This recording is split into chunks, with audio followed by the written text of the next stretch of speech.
UPSC prelims 2024 crack చేయటం ఎలా? The art of clearing prelims.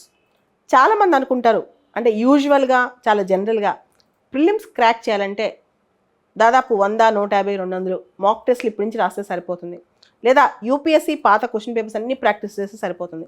ఇవన్నీ చేయాలి, కానీ ఇది మాత్రమే సరిపోదు. ప్రిలిమ్స్లో ఒక అప్రోచ్ ఉండాలి, ఒక స్కిల్ ఉండాలి ప్రిలిమ్స్ క్రాక్ చేయాలంటే. దాంతోపాటు కాస్ట్ బెనిఫిట్ అనాలిసిస్, అంటే క్వశ్చన్స్ మ్యాపింగ్, ఏ ఏరియా నుంచి ఎక్కువ క్వశ్చన్స్ వస్తున్నాయి, ఏ ఏరియా నుంచి రిపీటెడ్గా క్వశ్చన్స్ అడుగుతున్నారు, ఏ థీమ్స్ మీద మనం ఎక్కువ ఫోకస్ చేయాలి, ఇవన్నీ కూడా ఒక స్కిల్లే ప్రిలిమ్స్లో. ఇదే ఆర్ట్ ఆఫ్ క్లియరింగ్ ప్రిలిమ్స్ అని మనం అనుకుందాం. కేవలం పేపర్ సాల్వ్ చేయడం మాత్రమే కాదు, అప్రోచ్, కాస్ట్ బెనిఫిట్ అనాలిసిస్, ఒక స్కిల్, కొన్ని టెక్నిక్స్, ఇవన్నీ కలిపితేనే ప్రిలిమ్స్ మనం క్రాక్ చేయగలం. ఆర్ట్ ఆఫ్ క్లియరింగ్ ప్రిలిమ్స్లో ఒక స్కిల్ డెవలప్ చేసుకోవాలని చెప్పాను కదా, అంటే కొన్ని పర్టికులర్ టర్మినాలజీ యూపీఎస్సీ ప్రతి ఇయర్ బాగా న్యూస్లో ఉన్న టర్మినాలజీ క్యాచ్ చేసి క్వశ్చన్స్ అడుగుతుంది.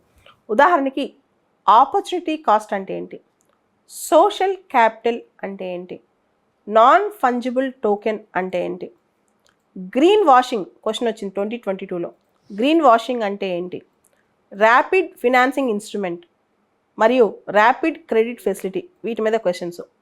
మియావాకీ మెథడ్ అంటే ఏంటి, మియావాకీ మెథడ్. తర్వాత the term Levant often heard in news, Levant అనే పదం న్యూస్లో ఉంది, అది it's a region along the eastern Mediterranean shore అనమాట. ఈ క్వశ్చన్ వచ్చింది. లెవాంట్ అనే పదం న్యూస్లో ఉంది, లెవాంట్ అంటే ఏంటి, ఏ రీజియన్ అని. తర్వాత స్మాల్ ఫార్మర్ లార్జ్ ఫీల్డ్ అని న్యూస్లో ఉంది, వాట్ ఈస్ దాట్. అదేవిధంగా ఏరియల్ మెటా జీనోమిక్స్ అనే పదం న్యూస్లో ఉంది, అంటే ఏ కండిషన్ ఉంటే ఇలా ఉంటుంది. తర్వాత ఓల్డ్ బ్యాచియా మెథడ్ అంటే ఏంటి. అదేవిధంగా which of the following is used in preparing a natural mosquito repellent.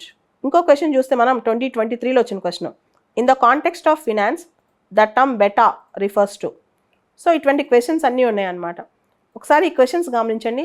మనం రెగ్యులర్గా న్యూస్లో ఒక పదం రిపీట్ అవుతుంటే దాని మీద క్వశ్చన్స్ వస్తున్నాయి. సో టర్మ్స్ ఇన్ న్యూస్ కూడా మనం జాగ్రత్తగా ఫాలో అవ్వాలి. ఆర్ట్ ఆఫ్ క్లియరింగ్ ప్రిలిమ్స్లో రకరకాల థీమ్స్ మనం ఐడెంటిఫై చేసాం, కానీ అన్ని థీమ్స్ ఒకేలా చదవకూడదు. సబ్జెక్ట్ని బట్టి, ఆ థీమ్ని బట్టి ఎంత డెప్త్కి వెళ్ళాలో, క్వశ్చన్స్ ఎలా వస్తాయో ఐడెంటిఫై చేస్తూ చదువుకోవాలన్నమాట. దాన్నే ఆర్ట్ ఆఫ్ క్లియరింగ్ ప్రిలిమ్స్ అంటాం.